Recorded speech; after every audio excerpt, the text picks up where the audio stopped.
You weren't hunted. You were chosen because you already crossed the line.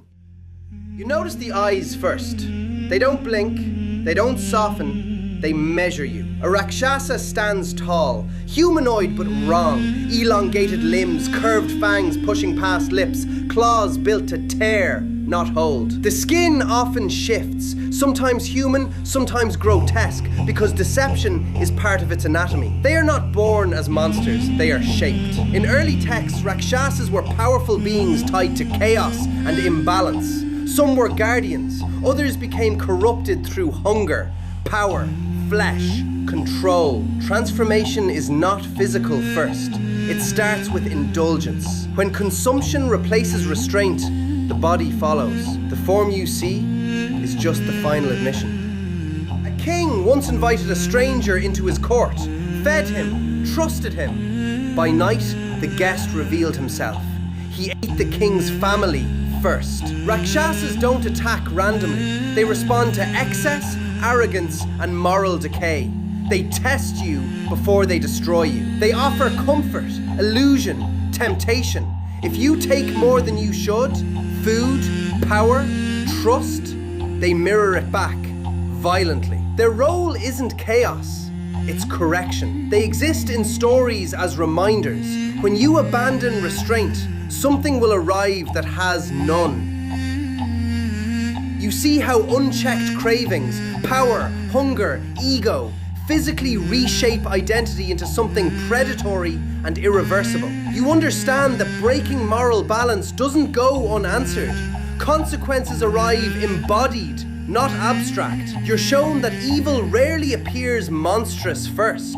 It earns trust, then reveals intent when escape becomes impossible. You learn that strength without discipline turns inward, eventually consuming everything it once tried to control. You still recognize Rakshasa traits in manipulative leaders and predators who hide brutality behind charm and intelligence. You weren't denied wealth. You were judged unworthy to hold it. You feel watched before you see anything. Then you notice the stillness. A Yaksha stands broad, grounded, almost human but heavier, adorned with jewels that don't shine for you. Their face is calm, not kind, eyes steady, evaluating worth, not emotion. They are nature-bound guardians, assigned to forests, rivers, treasures buried beneath earth. Not greedy, not generous, neutral. They don't transform like monsters, they reveal. When you approach with greed, their presence hardens, the air thickens, their form feels larger, immovable. They are not shaped by corruption, they are shaped by duty. What changes is your perception of them. A traveller once found a hidden lake guarded by a Yaksha. He was warned, answer truthfully or die. He rushed, he lied, he fell where he stood. Yakshas don't punish randomly. They enforce balance. They guard wealth, but not for ownership, for worthiness. You are tested through questions, patience, intention. If you take without understanding, you lose everything. If you approach with respect, you may leave with more than you expected. They don't chase you, they wait. Your actions decide whether they remain invisible or become your final barrier. You learn that access to resources isn't blocked by force, but by your inability to justify having them. You're reminded that natural systems aren't passive. They respond to intention, rewarding respect and rejecting exploitation. You see that cleverness fails where honesty is required. Survival depends on alignment, not strategy. You understand that true authority doesn't chase or prove itself. It remains, letting others reveal their flaws first. You recognize Yaksha-like roles in systems that silently evaluate you. Opportunities that open only when you're internally ready. You didn't respect what was hidden. Now something ancient is watching you from below.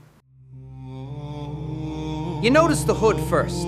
It rises before the body does. A Naga is split between forms, human above, serpent below. The upper body is composed, often beautiful, eyes sharp and aware. Below, a massive coiled serpent, scales layered like armor, movement silent but controlled. The hood carries markings, sometimes jeweled, sometimes patterned, signaling status, lineage, power. They originate from ancient subterranean and aquatic realms, tied to rivers, lakes, and hidden treasures. They are not shapeshifters by whim, they exist across forms. Transformation is situational. When threatened, the human fades, the serpent takes over. They are not divided beings, you are just seeing two truths at once. A man once dug into sacred land searching for gold. He struck something soft. By night, his house flooded without rain. Nagas do not seek conflict. They respond to intrusion. They guard water, fertility, and buried wealth, not for possession, but preservation. If you disturb what is protected, land, lineage, balance, they retaliate with precision, not rage, correction. They don't chase you across the world. They wait within what you violated. Your punishment is tied to place. You don't escape it. You live inside it. You're shown that what appears calm often conceals forces capable of overwhelming you when boundaries are ignored. You understand that environmental disruption isn't passive. It responds directly, often through consequences you can't control. You see that beings and people can hold opposing forms without contradiction. Harmony exists within tension. You learn that not all land is neutral. Some spaces carry weight, memory, and consequences for intrusion. You recognize Nagas in today's environmental crises. Ignored warnings turning into disasters rooted in human interference. You ignored what was already dead. Now it won't let you move on either. You see the body before you understand it. It hangs wrong. A Vetala inhabits a corpse, thin, rigid, drained of life but not of presence. Limbs stiff, skin stretched, eyes sometimes open, sometimes hollow. It often hangs upside down, suspended from trees, unmoving until you notice. It doesn't decay, it lingers.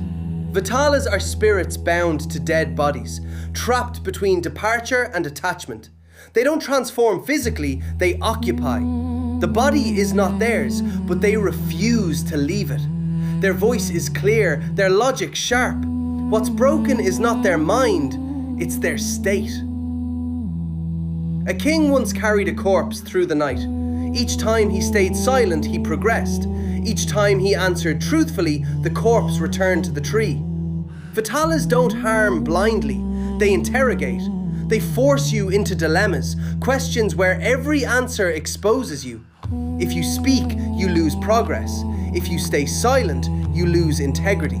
They don't punish action, they punish avoidance. Their role is not to kill you, it's to make sure you cannot escape your own judgment. You're shown that what you refuse to process doesn't disappear. It follows, repeating until confronted directly.